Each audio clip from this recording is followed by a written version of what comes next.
नमस्कार जोहार, मैं राजू और आप देख रहे हैं 24 झारखंड न्यूज। चलिए जानते हैं झारखंड की सुबह से लेकर शाम तक की तमाम बड़ी खबरों को। रिम्स से हॉस्टल के पीछे युवक का शव मिलने से आसपास के इलाके में मचा हड़कंप। राज्य के सबसे बड़े अस्पताल रिम्स के बॉयज हॉस्टल नंबर 5 से एक युवक की जली हुई शव बरामद की गई है। हॉस्टल से शव मिलने की बात पता चलते ही दहशत का माहौल छा गया। मौके पर पुलिस पहुंची और मामले की पड़ताल में जुट गई है। जांच के दौरान पता चला कि रिम्स के हॉस्टल नंबर 5 से बरामद शव डॉक्टर मदन कुमार की है। वह मूल रूप से मदुरई तमिलनाडु के रहने वाले हैं। रिम्स में वे फोरेंसिक एंड मेडिसिन विभाग के सेकेंड ईयर के छात्र थे। दोस्तों से मिली जानकारी के अनुसार हॉस्टल से वह सुबह से गायब था। वहीं उनका मोबाइल भी रूम में नहीं था। देवघर में पिकअप और ट्रेलर के बीच जोरदार टक्कर से एक की मौत, 6 लोग गंभीर रूप से घायल। झारखंड में गुरुवार को सुबह सुबह भीषण सड़क हादसा हो गया। पिकअप और ट्रेलर की टक्कर में कई लोग घायल हो गए। एक व्यक्ति की मौत की पुष्टि हो चुकी है। अस्पताल में भर्ती कराए गए लोगों में 2 की हालत गंभीर बताई जा रही है। हादसा देवघर जामताड़ा बॉर्डर पर हुआ है। हादसे में आधा दर्जन से अधिक लोग घायल हो गए हैं। गुरुवार को सुबह करीब 9:30 बजे हुई दुर्घटना में घायल हुए सभी लोग जामताड़ा जिले के बताए जा रहे हैं। बताया गया कि दुर्घटना गोविंदपुर साहिबगंज हाईवे पर देवघर जिले के खागा थाना क्षेत्र के बगदाहा पंचायत अंतर्गत जारीडीह गांव के समीप हुई है। इस दुर्घटना में घायल सभी जामताड़ा के बिंदा पाथर थाना क्षेत्र के रहने वाले हैं। हमारे संवाददाता ने रिपोर्ट दी है कि पिकअप व ट्रेलर के बीच हुई जबरदस्त टक्कर में घायल लोगों को जामताड़ा सदर अस्पताल पहुंचाया गया। अस्पताल में सभी का इलाज चल रहा है। सूचना पाकर दुर्घटना स्थल पर पुलिस भी पहुंची। पुलिस ने घटना स्थल का जायजा लिया और मामले की जाँच शुरू कर दी है। इस दुर्घटना के संबंध में स्थानीय लोगों से पुलिस ने जानकारी ली है। झारखंड में फिर बदला मौसम का मिजाज, शुक्रवार को हल्की बारिश के आसार। राजधानी रांची समेत झारखंड के मौसम में बदलाव आ रहा। हवा के रुख में बदलाव आने से आसमान में बादल छा रहे हैं। शुक्रवार को राजधानी रांची समेत राज्य के दक्षिणी भागों में हल्की बारिश होने की संभावना व्यक्त की गई है। हालांकि 3 नवंबर के बाद बादल छंट जाएंगे और मौसम साफ होने का अनुमान व्यक्त किया गया है। बादल छाने के कारण राज्य में न्यूनतम तापमान में 1 से 2 डिग्री की वृद्धि होगी। वहीं अधिकतम तापमान में करीब 1 से 2 डिग्री की गिरावट आ सकती है। मौसम विभाग के अनुसार देश के पश्चिमोत्तर भाग में पश्चिमी विक्षोभ का प्रभाव है। इससे झारखंड के ऊपरी वातावरण में हल्के बादल छाए हुए हैं, जबकि वातावरण के निचले हिस्से में दक्षिण पूर्व की नम हवाएं आ रही है। इसके कारण बादल गहराएंगे और राजधानी समेत राज्य में कहीं कहीं बारिश होने की भी संभावना व्यक्त की गई है। ठंड की दस्तक के बाद हल्की बारिश से कनकनी और बढ़ेगी। गौरतलब है कि 15 अक्टूबर के बाद से अब तक पारा 4 डिग्री से नीचे गिर चुका है। ऐसे में बारिश के चलते तापमान में गिरावट दर्ज की जाएगी। देश के पश्चिम और उत्तर भाग में कायम पश्चिमी विक्षोभ का प्रभाव झारखंड पर है। रांची में ट्रिपल आईटी के नए कैंपस का शिलान्यास करेंगे पीएम मोदी। 15 नवंबर को करेंगे रांची का दौरा। प्रधानमंत्री नरेंद्र मोदी के हाथों भारतीय सूचना प्रौद्योगिकी संस्थान ट्रिपल आईटी रांची के कांके स्थित सांगा में बन रहे नए परिसर का शिलान्यास होगा। प्रधानमंत्री 15 नवंबर को झारखंड आ रहे हैं। वह भगवान बिरसा मुंडा की जन्मस्थली उलीहातू जाएंगे। वहां से प्रधानमंत्री विकसित भारत संकल्प यात्रा की शुरुआत करेंगे। इसी मौके पर प्रधानमंत्री ट्रिपल आईटी के नए परिसर का ऑनलाइन शिलान्यास करेंगे। 55 एकड़ में लगभग 128 करोड़ रुपए की लागत से बन रहे ट्रिपल आईटी के अस्थायी परिसर में पहले फेज में शैक्षणिक भवन G+5 और प्रशासनिक भवन G+2 होगा। ये वास्तुकला पर आधारित अत्याधुनिक भवन होंगे। इनमें सभी आधुनिक सुविधाओं और नवीनतम आवासीय सुविधाओं के साथ 700 विद्यार्थियों के लिए छात्रावास और 300 छात्राओं के लिए छात्रावास। इसके अलावा निर्देशक, रजिस्ट्रार, प्राध्यापकों व संस्थान के पदाधिकारियों के लिए आवासीय परिसर होगा। खबरों में आगे बढ़ने से पहले अगर अभी तक आपने इस चैनल को सब्सक्राइब नहीं किया तो प्लीज सब्सक्राइब कर ले, जिससे झारखंड की हर छोटी सी बड़ी खबर की अपडेट आप तक पहुंचता रहे।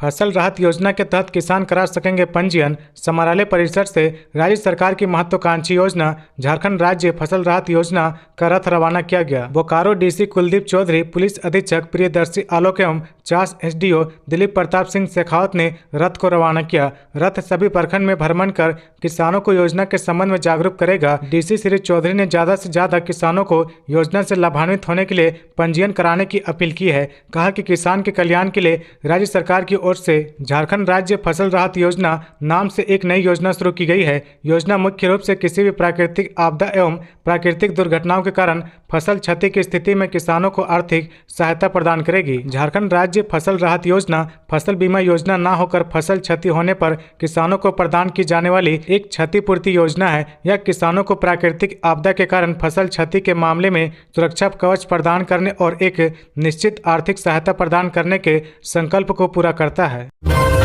धनबाद में ईडी की बड़ी कार्रवाई। 250 करोड़ के अवैध बालू खनन घोटाले में फिर से पड़ी ईडी की रेड। बिहार के आरर से लेकर औरंगाबाद तक सोन नदी के बालू खनन से जुड़ी गड़बड़ी में प्रवर्तन निदेशालय ईडी की टीम ने एक बार फिर से गुरुवार की सुबह छापेमारी शुरू की। ईडी की टीम ने इससे पहले भी धनबाद में छापेमारी कर चुकी है। बालू खनन से जुड़ी ब्रोडसन कमोडिटी प्राइवेट लिमिटेड व मोर मुकुट मार्केटिंग प्राइवेट लिमिटेड ईडी की जांच के दायरे में है। छापेमारी मोर मुकुट मार्केटिंग प्राइवेट लिमिटेड कंपनी के साझेदार सुरेंद्र जिंदल और मिथिलेश सिंह के आवास तथा कार्यालय पर हो रही है। इस मामले में धनबाद के बालू कारोबारी जग नारायण सिंह उर्फ जगन सिंह और उनके पुत्र सतीश सिंह को ईडी ने पटना से गिरफ्तार कर जेल भेजा था। बिहार की औरंगाबाद पुलिस ने भी इस मामले में इन सब पर प्राथमिकी दर्ज की है। बिहार में ईडी की टीम जिस बालू घोटाले की जांच धनबाद में कर रही है वह करीब 250 करोड़ रुपए का है। सबसे पहले वर्ष 2022 में आयकर विभाग की टीम ने ब्रोडसन कंपनी के निर्देशकों के ठिकाने पर छापेमारी कर करोड़ों की टैक्स चोरी का खुलासा किया था। इसकी जांच में पीएमएलए का मामला सामने आने के बाद इस मामले को ईडी ने अपने पास दर्ज कराते हुए जांच शुरू कर दी है। झारखंड जनहित याचिका नियम को दी गई चुनौती। हाईकोर्ट में याचिका दाखिल। हाईकोर्ट में याचिका दायर कर झारखंड हाईकोर्ट जनहित याचिका नियम 2010 की 5 धाराओं को चुनौती दी गई है। इस संबंध में प्रार्थी मंटू सोनी की ओर से याचिका दायर की गई है। उन्होंने अधिवक्ता अभिषेक कृष्ण गुप्ता को अपना वकील नियुक्त किया है। याचिका में झारखंड जनहित याचिका नियम 2010 की 5 धाराओं को असंवैधानिक बताया गया है। उन्होंने याचिका में कहा कि हाईकोर्ट की जनहित याचिका नियम से संबंधित प्रावधान अस्पष्ट है, जिसकी वजह से संबंधित पक्षों को याचिका प्रभावित करने के लिए संवैधानिक मूल्य प्रभावित होते हैं। याचिका में झारखंड सरकार के डिपार्टमेंट ऑफ लॉ के सेक्रेटरी और झारखंड हाईकोर्ट के रजिस्ट्रार जनरल को प्रतिवादी बनाया गया है। याचिका में मुख्य रूप से जनहित याचिका नियम 2010 की धारा 4, 5, 7 और 9 में उल्लेखनीय क्रीडेलेसेस शब्द की अस्पष्टता और व्याख्या के अलावा सुप्रीम कोर्ट द्वारा 2013 में जनहित याचिका के लिए बनाए गए नियमों में स्पष्ट है। इन बिंदुओं को लेकर कोर्ट के जनहित याचिका के नियम की धाराओं को चुनौती दी गई है। हवाई सेवा में बाधा डालने वाले 51 भवनों को रांची नगर निगम का नोटिस। हवाई सेवा में बाधा उत्पन्न करने वाले 51 भवनों को रांची नगर निगम ने नोटिस जारी किया है। सभी भवन मालिकों से कहा गया कि वे 1 सप्ताह के अंदर अपने भवन का स्वीकृत नक्शा नगर निगम में जमा करें। नक्शा जमा नहीं करने पर नगर पालिका अधिनियम के तहत भवन को अवैध मानते हुए केस दर्ज किया जाएगा। सहायक प्रशासक ज्योति कुमार द्वारा इस संबंध में सभी भवन मालिकों को नोटिस जारी किया गया है। पत्र में अथॉरिटी ने लिखा है कि वर्तमान में रांची एयरपोर्ट से देश के विभिन्न महानगरों के बीच हवाई सेवा उपलब्ध है। इसके अलावा घरेलू सेवा के तहत रांची से राज्य के विभिन्न शहरों के लिए हेलीकॉप्टर सेवा भी चालू है। ऐसे में अगर इन पर रोक नहीं लगाई गई तो सेवा को सुचारू रूप से चलाने में परेशानी होगी। एयरपोर्ट के आसपास कितनी ऊंचाई तक भवन बन सकते हैं, इसको लेकर गाइडलाइन जारी की गई है। इसके तहत इस क्षेत्र के बहुमंजिली इमारत का नक्शा जमा होने पर निगम एयरपोर्ट अथॉरिटी से पत्राचार करता है। एयरपोर्ट अथॉरिटी से एनओसी मिलने के बाद ही निगम नक्शा पास करता है, लेकिन हाल के वर्षों में बिना नक्शा पास कराए ही मनमाने तरीके से भवनों का निर्माण कर लिया गया है। सीएम हेमंत सोरेन ने दिया गांव-गांव जाकर आंदोलनकारी और उनके परिवारों को चिन्हित करने का निर्देश। मुख्यमंत्री हेमंत सोरेन ने बुधवार को झारखंड मंत्रालय में झारखंड आंदोलनकारी चिन्हितीकरण आयोग के अध्यक्ष एवं सदस्यों के साथ बैठक। इस दौरान उन्होंने 15 से 20 दिनों के अंदर गांव-गांव जाकर आंदोलनकारी और आंदोलनकारी परिवार के सदस्यों को चिन्हित करने का निर्देश दिया। सीएम ने कहा कि झारखंड अलग राज्य के आंदोलन में डुगडुगी बजाने वालों को भी आंदोलनकारी के रूप में चिन्हित किया जाना चाहिए। श्री सोरेन ने कहा, मुझे याद है कि किस प्रकार डुगडुगी बजाकर यह संदेश दिया जाता था कि आंदोलनकारी किस समय किस स्थान पर एकजुट होकर बैठक करेंगे। मेरा मानना है कि अलग झारखंड राज्य के निर्माण में डुगडुगी बजाने वाले की भी उतनी ही भूमिका है जितना अपना संघर्ष निछावर करने वाले आंदोलनकारियों की है। मुख्यमंत्री ने कहा कि एक आंदोलनकारी परिवार की पीड़ा एक आंदोलनकारी परिवार का बेटा ही समझ सकता है। आज झारखंड का नेतृत्व एक आंदोलनकारी का बेटा कर रहा है। मैं आंदोलनकारी तथा उनके परिवार के सदस्यों की पीड़ा को अच्छी तरह से समझ सकता हूँ। आप समझ सकते हैं कि अलग झारखंड राज्य की लड़ाई में जिस बेटे के पिता ने अपने प्राणों की आहुति दी है उस बेटे पर क्या गुजरती होगी, वैसे लोगों का भविष्य कौन संवारेगा। धनबाद के तोप चांची में बनेगा 50 बेड का क्षेत्रीय अस्पताल। स्वास्थ्य मुख्यालय ने दी योजना को स्वीकृति।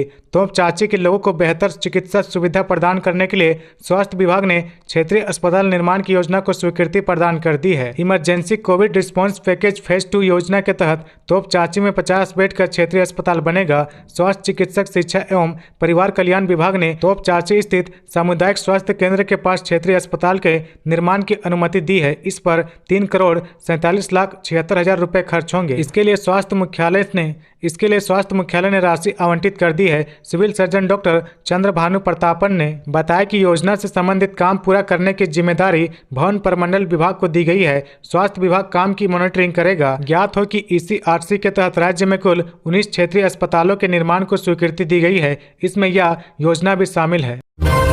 किसानों के लिए खुशखबरी, 90% अनुदान पर सरकार देगी बीज। लगातार दूसरे साल भी सुखाड़ की मार झेल रहे राज्य के किसानों के लिए राहत भरी खबर है। सरकार 90% अनुदान पर रबी का बीज उपलब्ध कराने की तैयारी कर रही है। इसको लेकर निदेशालय के स्तर से अनुदान का प्रस्ताव कृषि विभाग को भेज दिया गया है। इस प्रस्ताव पर वित्त विभाग की अनुमति मिलते ही इसे कैबिनेट में भेजा जाएगा। हालांकि किसानों की मांग को देखते हुए गेहूं, मसूर और सरसों के बीज की आपूर्ति के लिए राष्ट्रीय बीज निगम को निर्देशित कर दिया गया है। उम्मीद जताई जा रही कि 2 सप्ताह में किसानों को बीज मिलना भी प्रारंभ हो जाएगा। इधर बीज पर 90% अनुदान देने के प्रस्ताव पर हाल ही में होने वाली कैबिनेट की बैठक में फैसला लिए जाने की संभावना है। राज्य में करीब 19 लाख किसान हैं जिनका पंजीयन किया गया है। हालांकि हर वर्ष नए किसान भी सरकार के पोर्टल पर पंजीयन कराते हैं। बीज लेते समय उनके पंजीयन मोबाइल पर OTP भेजा जाता है। OTP के आधार पर उन्हें बीज उपलब्ध कराया जाता है। कृषि विभाग ने बीज की कालाबाजारी और किसानों को पर्याप्त मात्रा में बीज उपलब्ध नहीं होने की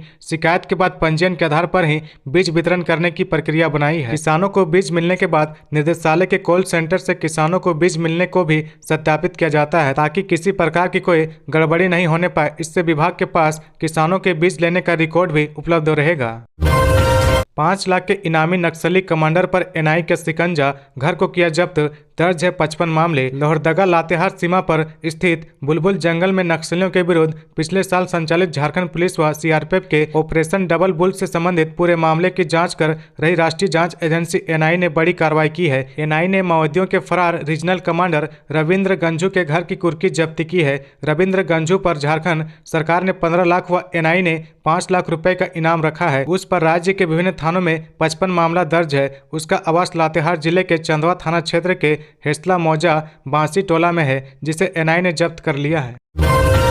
लोकसभा चुनाव को लेकर CPI का बड़ा ऐलान। झारखंड में इस सीट से लड़ेगी चुनाव। माकपा CPI की पोलित ब्यूरो सदस्य सह पूर्व सांसद बृंदा करात ने बुधवार को रांची स्थित पार्टी कार्यालय में प्रेस कॉन्फ्रेंस की। इस दौरान घोषणा की लोकसभा चुनाव में भाजपा के खिलाफ वाम दल मजबूती से चुनाव लड़ेगी। INDIA गठबंधन में पार्टी राजमहल सीट पर चुनाव लड़ने का दावा करेगी। 2019 के चुनाव में एक भी सीट नहीं मिलने के सवाल पूछे जाने पर बृंदा करात ने कहा कि इस बार ऐसा नहीं होगा। सभी दल मिलकर व एकजुट होकर भाजपा के विरुद्ध चुनाव लड़ेंगे। उन्हें एक सीट मिलेगा ही मिलेगा। उन्होंने कहा कि 5 राज्यों में हो रहे चुनाव में भी गठबंधन दल के सदस्य मिलकर भाजपा के विरुद्ध लड़ रहे हैं। वाम दल राजस्थान में 17, मध्य प्रदेश में 4 व छत्तीसगढ़ में 3 सीट पर लड़ रहे हैं। विधानसभा में पार्टी का कद बढ़ेगा। राज्य के ज्वलंत मुद्दों में बृंदा करात ने राज्य में लग रहे स्मार्ट मीटर पर सवाल उठाया। उन्होंने कहा कि जो अनुभव सामने आ रहे हैं उसके अनुसार स्मार्ट मीटर में बिजली के अधिक बिल आ रही है, जिसका भार गरीब जनता पर पड़ रहा है। झारखंड में रेल कर्मी की शर्मनाक करतूत, नहा रही महिला का चोरी छिपे बनाया वीडियो। चक्रधरपुर रेल मंडल के अंतर्गत आने वाले डोंगवा पोसी में एक सहायक लोको पायलट ने एक महिला का चोरी छिपे नहाने के दौरान वीडियो बना डाला। इस घटना को लेकर तमाम रेल कर्मियों में सहायक लोको पायलट के खिलाफ गुस्सा भड़का हुआ है। पीड़िता महिला ने हिम्मत दिखाते हुए घिनौने कार्य के खिलाफ आवाज उठाकर नवामुंडी थाने में मामला दर्ज करवाया है। जानकारी के मुताबिक लोको पायलट चक्रधरपुर रेल मंडल के डोंगवा पोसी में सहायक लोको पायलट के पद पर कार्यरत है। उसने मंगलवार सुबह रेलवे क्वार्टर के छत पर चढ़कर चोरी छिपे महिला का वीडियो बना लिया। इस दौरान महिला ने रेल चालक को वीडियो बनाते हुए देख लिया और विरोध करने लगी। बताया जा रहा है कि महिला इस घटना से विचलित है, किसी तरह हिम्मत जुटाकर केस दर्ज कराई है। राहुल गांधी की बात का उनकी ही पार्टी में नहीं हो रहा पालन। झारखंड कांग्रेस के नेताओं ने उठाई प्रदेश नेतृत्व के खिलाफ आवाज। झारखंड कांग्रेस में पार्टी के नेता ही विरोध के स्वर उठा रहे हैं। पार्टी के नेता संगठन के साथ ही बोर्ड, निगम और SC, ST और OBC वर्ग के लोगों के लिए पर्याप्त भागीदारी की मांग कर रहे हैं। कांग्रेस सांसद और पूर्व राष्ट्रीय अध्यक्ष राहुल गांधी लगातार जातीय जनगणना और OBC अनुसूचित जनजाति और अनुसूचित जनजाति को सत्ता में पर्याप्त भागीदारी की बात कर रहे हैं, लेकिन झारखंड में कांग्रेस पार्टी में ही इन वर्गों के लोगों को पर्याप्त भागीदारी नहीं दी जा रही है। ऐसे में अब राहुल गांधी से प्रेरणा लेकर प्रदेश कांग्रेस के कई बड़े नेता भी संगठन और बोर्ड, निगम और आयोगों में इन वर्गों की पर्याप्त भागीदारी नहीं मिलने पर प्रदेश नेतृत्व के खिलाफ अपनी नाराजगी के स्वर तेज कर दिए हैं। झारखंड कांग्रेस के सबसे लंबे समय तक अध्यक्ष रहे पूर्व सांसद प्रदीप बलमुच्चू ने तो राज्य बोर्डों और आयोगों में एसटी, एससी और ओबीसी की उपेक्षा की शिकायत राष्ट्रीय अध्यक्ष मल्लिकार्जुन खड़गे से करने की बात भी कही है। वहीं प्रदेश कांग्रेस के कार्यकारी अध्यक्ष जलेश्वर महतो ने कहा कि ओबीसी को शामिल किए बिना कांग्रेस संगठन मजबूत नहीं हो सकता, समय का इंतजार करे, सब ठीक हो जाएगा। तो ये थी आज की झारखंड की टॉप बड़ी खबरें। इसी तरह झारखंड की हर छोटी सी बड़ी खबर देखने के लिए आप हमारे चैनल 24 झारखंड न्यूज को सब्सक्राइब करके बेल आइकन प्रेस कर ले, जिससे झारखंड की हर छोटी सी बड़ी खबर की अपडेट आप तक पहुंचता रहे। तो आज के लिए बस इतना ही, हमें दीजिए इजाजत, फिर मिलते हैं नेक्स्ट न्यूज में।